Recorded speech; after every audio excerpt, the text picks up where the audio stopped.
As a programmer, you want to write powerful applications. You should always seek to improve your ability to do so.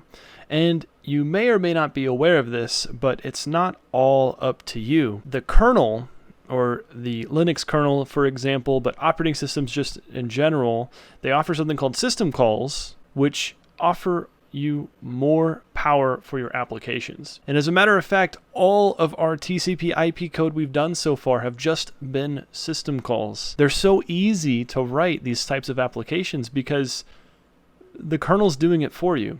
So in today's video, I want to talk about adding error messaging to your applications.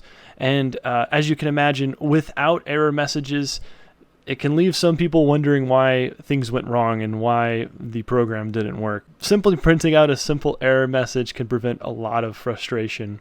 So without further ado, let's jump right into it and look at what the Linux kernel offers us in terms of error messaging. So here we are on the Linux Programmer's Manual, and I mean, this is it, error no. This is the library that we're going to need, and it's really straightforward to see what's going on here. When you include the error no header file, it defines the integer variable error no, which is set by system calls and some library functions in the event of an error. Error no is significant only when the return value of the call indicated an error. And then there's some stipulations there.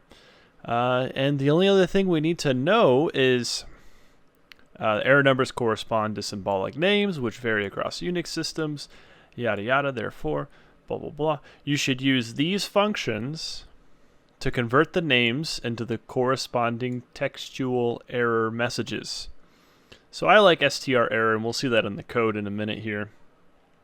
Let's take a look. Str error, what do we give it? Integer, the error num, and we get HR star. We get the string back. And we'll see in the code how this all makes sense. So if I scroll down some more on error no, we're going to get a list of error names, and it is a long list. Let me just zoom through all this. It's a long list. And as I keep scrolling, this is, I think this is not even a complete list. I think there is more. I'm not certain about that. But the reason is because error no is integrated in with so many other functions. So for example, if I look at the connect function here, connect, we've sort of looked at this before. Under return value, we can see that 0 is returned on success, and -1 is returned, and error no is set, indicating the error. And then it tells us all the possible errors we might see with error no. And so what we get to do is we get to use a function that gives us a string that explains what the error is. So there's not really much more to say about this. It is really straightforward to use, and it might be easier to understand looking at the code, so let's jump over to the code. Here we are looking at the updated server code, and basically anywhere in the code that we did a syscall, with the exception of get addr info, we're doing the following. If the return value of the function is less than 0, we're going to print to the standard error output, and we're going to print our little message. And it's basically the same message every time. I'm going to go ahead and print the error number, and then I'll actually print the error text. The same is true for the client code. So we do our, well, with the exception of get addr info, we'll check the socket creation, we'll check the connect, and that's it. So for get addr info, it is important to actually read the documentation, because in this case, well, let's take a look at what it says. So here's get addr info. Let's look at the return value.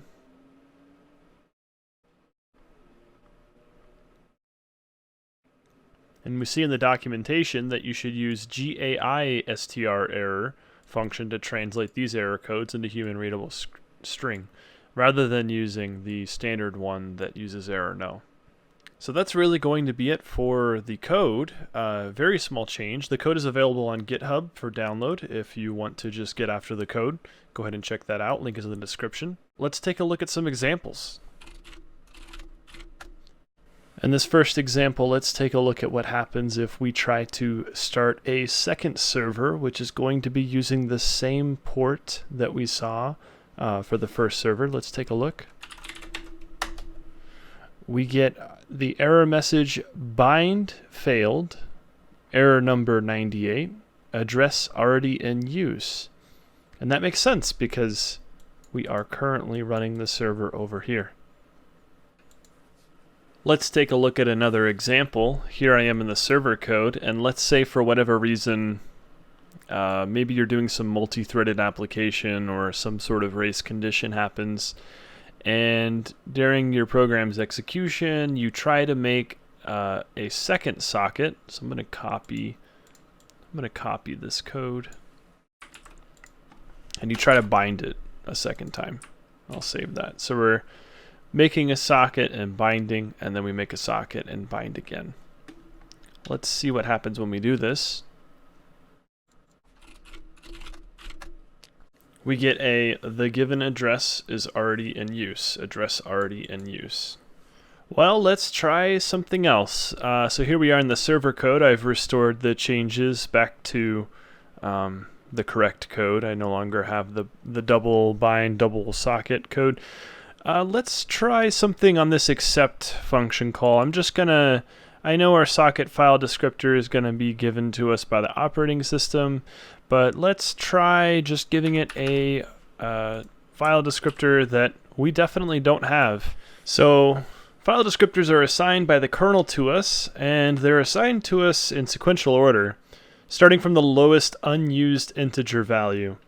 And if you don't already know, we have the standard file descriptors, so we get standard in, standard out, and standard error. So 0, 1, and 2 are taken. And so we'll probably get 3, and we'll just sort of count up from there. The more file descriptors, the more files, the more sockets we have open, it counts up. So there's definitely no way that we have file descriptor 500 in this particular program on our server code.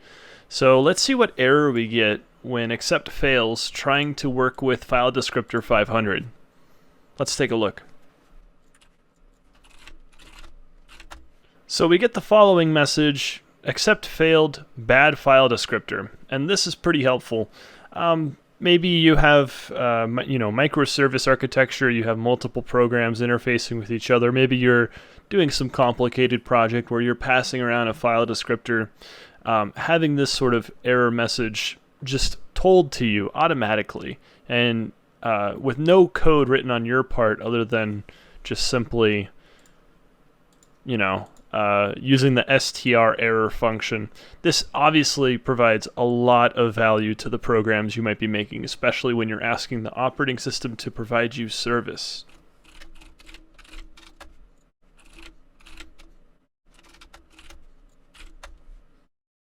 And of course, these error no messages are helpful on the client side as well. So here we are running our new client code. I'm going to connect to the local host, the loopback address. And let's do a port we're not set up for. So I'm going to do 500. I'm just going to make up a port number and try to connect to it on the local host. And we get connection failed, connection refused, connect failed, connection refused. And this is because we're simply not listening on port 500. If I switch to port 8080, and then it says suddenly we're connected, and I could say hi, and everything goes smoothly. So clearly these error no messages are important not only for debugging the server, but also understanding what's going on with the client.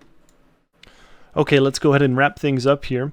I hope by now you can see how important error no, the whole library of error no is. As you can imagine, if you're writing network code, if you're writing any kind of code, there's many reasons why a failure can occur. And error no provides you with a standardized way to report on those errors. And it helps you quickly diagnose problems in your code or diagnose problems with your configuration so that you can get them resolved quicker. And the best part about error no is just how easy it is to pick it up and start leveraging its value. So I hope you found this interesting. If you did, please leave a like and leave a comment below, and I'd love to talk with you more. And I'll see you in the next one. Take care. Bye-bye.